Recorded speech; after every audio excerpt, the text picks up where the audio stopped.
Student, अभी तक मैं राष्ट्रीय शिक्षा नीति के बारे में बता रही थी। तो जैसा कि मैंने पहले भी बताया था कि सबसे पहले जो राष्ट्रीय शिक्षा नीति बनी थी वो 1968 में बनी थी। उसके बारे में मैंने अपने लास्ट वीडियो में एक्सप्लेन किया है। उसके बाद जो सेकंड राष्ट्रीय शिक्षा नीति बनी थी वो 1979 में बनी थी। लेकिन ये क्या था कि ये केवल कागज़ों पर ही बन के रह गई थी, ये लागू नहीं हो पाई थी। तो और उसके बाद 1986 में राष्ट्रीय शिक्षा नीति का बनी थी। तो उसके बाद अब 34 ईयर्स के बाद अब शिक्षा नीति बनी है। तो देखा जाए तो ये टेक्निकली ये हमारी तीसरी राष्ट्रीय शिक्षा नीति है, जो कि अब न्यू सेशन में लागू की जाएगी जुलाई से। तो अभी हम इसके बारे में बाद में देखेंगे, जो अब लागू होगी इसके बारे में हम बाद में देखेंगे। पहले हम 1979 की जो राष्ट्रीय शिक्षा नीति है उसके बारे में देखेंगे, क्योंकि भले ही ये लागू नहीं हो पाई थी लेकिन उसके बारे में भी हमें देखना ज़रूरी है कि उसकी क्या विशेषताएं थीं, उसमें क्या लक्ष्य थे उसके, तो क्या उद्देश्य थे, वो सारी हमें देखनी है। तो हम उसी के बारे में आज देखेंगे कि वो राष्ट्रीय शिक्षा नीति 1979 में किस तरह से बनी थी और किसकी अध्यक्षता में बनी थी, किसके निरीक्षण में बनी थी, और फिर ये लागू क्यों नहीं हुई, ऐसा क्या हुआ कि ये नीति लागू नहीं हो पाई। उसके बाद सीधे 86 में ही लागू हुई। तो उसके बारे में हम लोग देखेंगे। मतलब ये कहा जा सकता है कि अब तक सिर्फ दो बारी शिक्षा नीति लागू हुई हैं। पहली बार 1968 में, जिसमें ये कहा गया था कि इसका हर 5 साल बाद रिव्यू होगा, लेकिन ऐसा हुआ नहीं। इसमें कहा गया था कि इसका हर 5 साल बाद रिव्यू होगा, लेकिन जो 1986 में शिक्षा नीति लागू की गई उससे पहले तक, यानी कि 86 तक इसका कोई रिव्यू नहीं हुआ, कुछ नहीं हुआ। तो ये हमारी दूसरी शिक्षा नीति थी जो कि 1986 में लागू हुई थी। और अब जो है तो वो देखा जाए तो टेक्निकली तीसरी हमारी शिक्षा नीति है। आप लोग को पता ही होगा कि जो नई शिक्षा नीति है, जो ये केंद्रीय कैबिनेट ने जुलाई 2020 में इसकी स्वीकृति दी थी। केंद्र सरकार ने लगभग 34 साल बाद पुरानी व्यवस्था को बदलते हुए एक नई शिक्षा नीति का ऐलान किया 2020 में। और इसमें 10+2 जो बोर्ड स्ट्रक्चर था उसको ख़त्म कर दिया। अब जो नया स्ट्रक्चर है वो मैं आगे इसमें बताऊंगी, जब ये वाली राष्ट्रीय नीति पढ़ाऊंगी तब इसमें बताऊंगी, इतना डीपली नहीं बताऊंगी। और थोड़ा बहुत इसके बारे में बता दे रही हूँ। 5वीं तक प्री स्कूल, 6वीं से 8वीं तक मिड स्कूल, और 8वीं से 11वीं हाई स्कूल, और 12वीं से आगे जो भी होगा वो ग्रेजुएशन होगा। हर डिग्री 4 साल की होगी। 6ठी कक्षा से ही वोकेशनल कोर्सेज उपलब्ध हो जाएंगे, है ना। तो इस तरह के इसमें बदलाव किए गए हैं, चेंजेस हुए हैं। इसमें क्या है, जो भारत का जो एजुकेशन स्ट्रक्चर है उसके सभी पहलुओं को ध्यान में रखकर ये नीति बनाई गई है। और जैसे पढ़ाई अधूरी छोड़ने पर अभी तक क्या होता था, ना तो मार्कशीट मिलती थी ना ही कोई डिग्री मिलती थी। तो अब से मिलना शुरू हो जाएगी। और भी बहुत से बदलाव हैं, इसके बारे में हम बाद में ही देखेंगे, क्योंकि अभी हमारी जो राष्ट्रीय शिक्षा नीति जो सेकंड हमारी बनी थी पर वो लागू नहीं हुई थी 1979 की, उसके बारे में ही देखेंगे। तो उसके बारे में थोड़ी सी इन्फॉर्मेशन मैं आपको लोग को बता देती हूँ, उसके बारे में हम देखेंगे। जो ये क्या था, मार्च 1977 में भारत में जब जनता दल की सरकार बनी,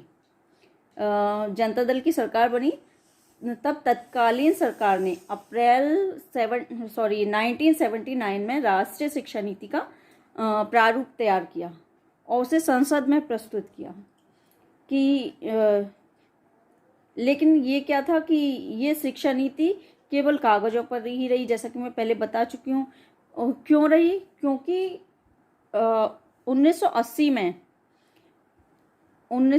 में सरकार चेंज हो गई, सत्ता में परिवर्तन हो गया। इससे क्या हुआ, केंद्र में दोबारा से कांग्रेस सरकार बन गई, इसीलिए शिक्षा नीति लागू नहीं हो पाई थी और ये केवल कागजों पर ही रही। तो आइए इसके बारे में देखते हैं। राष्ट्रीय शिक्षा नीति 1979 की प्रमुख विशेषताएं। तो इसकी हम विशेषताएं देख लेते हैं कि इसमें क्या क्या विशेषताएं दी थी। देखिए, इस नीति में सार्वभौम प्रारंभिक शिक्षा को उच्चतम प्राथमिकता प्रदान की गई। इस शिक्षा में भाषा, गणित, कला आदि विषयों के अध्यापन पर बल दिया गया। इस शिक्षा का उद्देश्य वैज्ञानिक स्वभाव का विकास निर्धारित किया गया।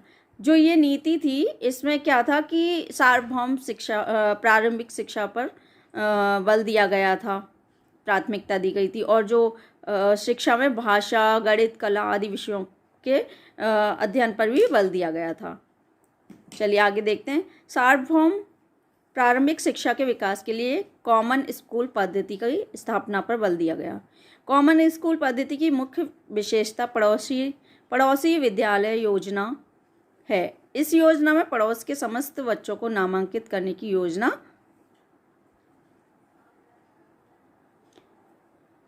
योजना थी, जिससे बच्चों में समान रुचियों तथा सामाजिक एकीकरण की भावना का विकास किया जा सके। इस शिक्षा नीति की दूसरी प्रमुख प्राथमिकता प्रौढ़ शिक्षा थी। नीति में कहा गया कि इस समय 230 मिलियन व्यक्ति निरक्षर हैं। ये समाज के गरीबों और उपेक्षित वर्गों से संबंधित हैं। राष्ट्र का प्रमुख कर्तव्य है कि वह इनको शिक्षित करे। अतः 2 अक्टूबर 1978 को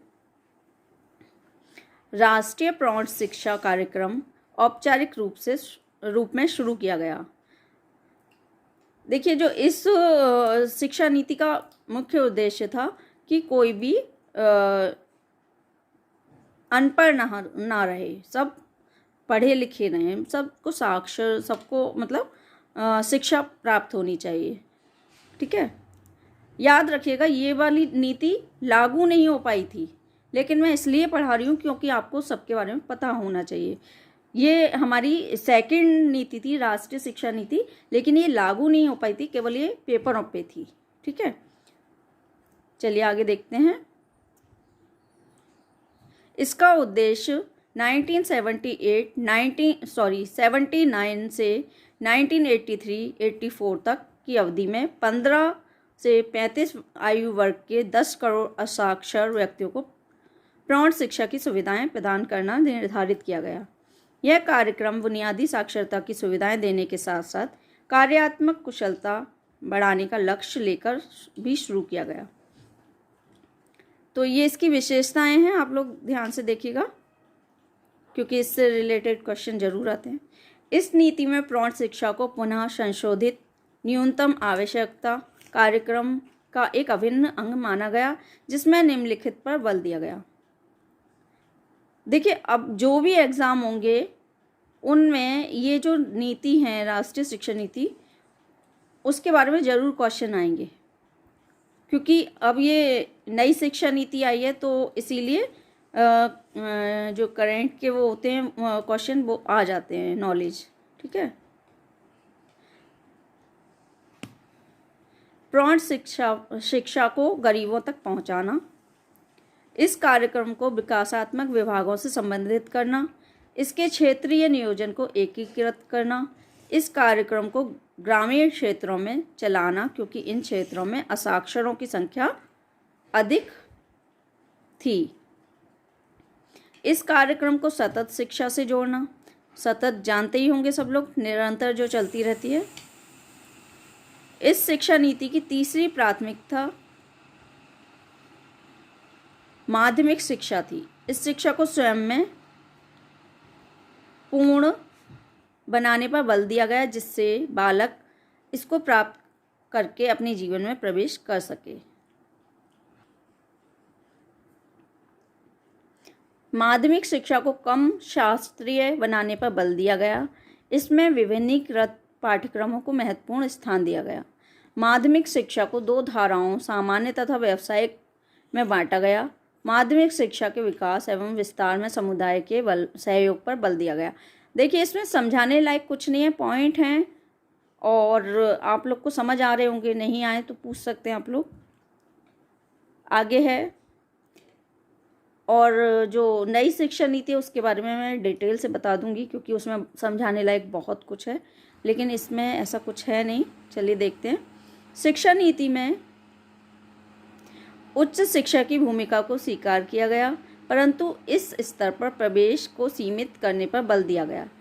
इस शिक्षा के विस्तार के लिए पत्राचार पाठ्यक्रम, अंशकालीन पाठ्यक्रम, स्वयं के समय के अनुकूल अध्ययन कार्यक्रम आदि को महत्वपूर्ण माना। शैक्षिक स्वतंत्रता पर बल दिया जाए। शिक्षा में नवीन प्रयोगों को प्रोत्साहन दिया जाए। दुर्बल एवं पिछड़े वर्गों के हितों को ध्यान में रखते हुए शैक्षिक अवसरों की समानता प्रदान की जाए। सामान्य स्कूलों के समीप स्थित पब्लिक स्कूलों के समीकरण पर बल दिया जाए। शिक्षा नीति में 8+4+3 की शिक्षा संरचना को स्वीकार किया गया।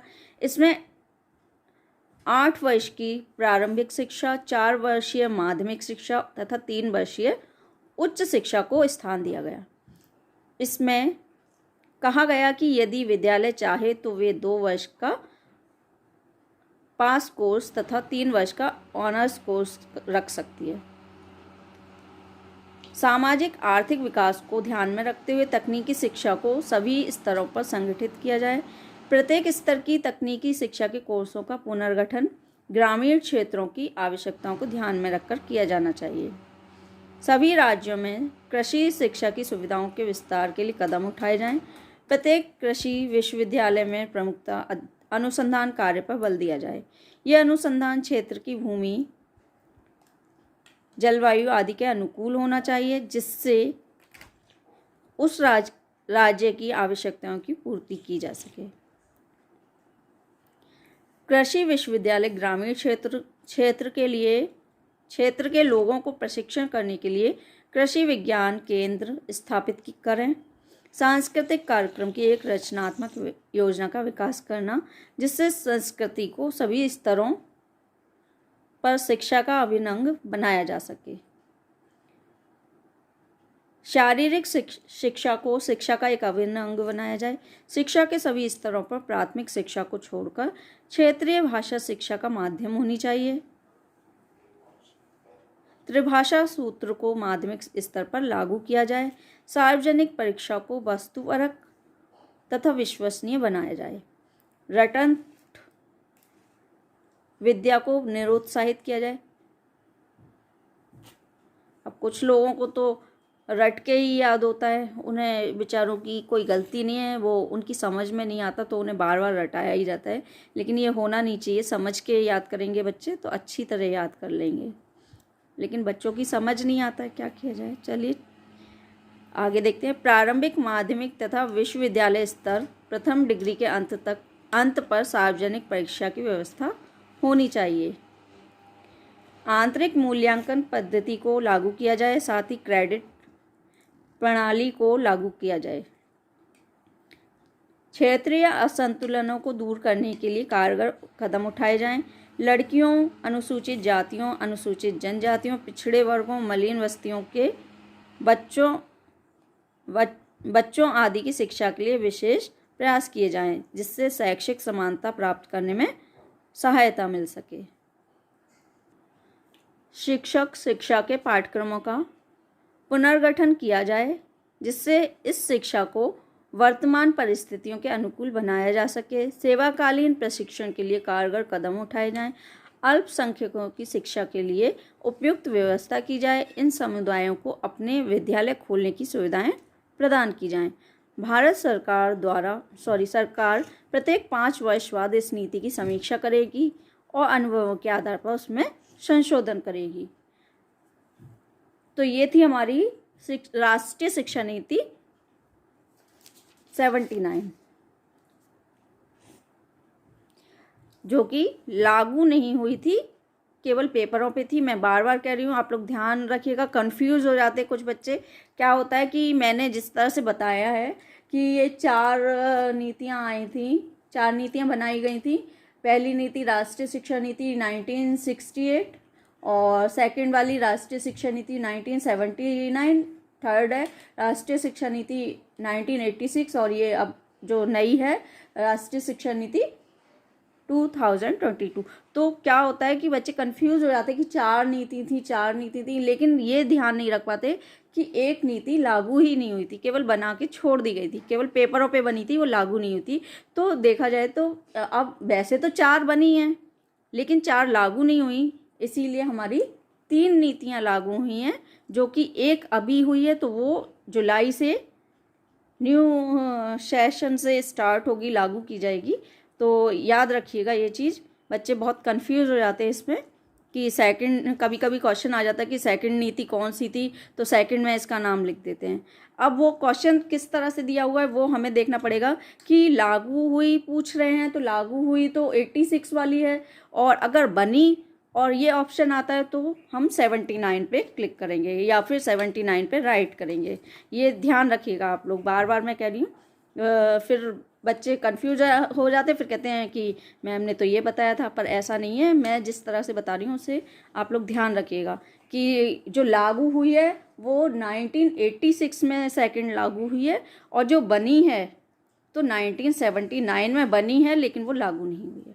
ओके, इतना समझ आ गया होगा। जिसे ना समझ आया हो तो वो पूछ सकता है, और जो लोग नए हैं चैनल को सब्सक्राइब कर दें, लाइक शेयर कमेंट करते रहें। आप लोग पता नहीं आप लोग को कोई परेशानी होती नहीं है, शायद कोई क्वेश्चन में कन्फ्यूज़न नहीं होता तभी आप लोग नहीं पूछते होंगे शायद, या फिर पता नहीं, जो भी बात है, क्योंकि किसी के क्वेश्चन नहीं आते, एक आध के क्वेश्चन आते हैं कि कुछ पूछना चाहते हैं, बाकी किसी के नहीं आते। Thanks for watching.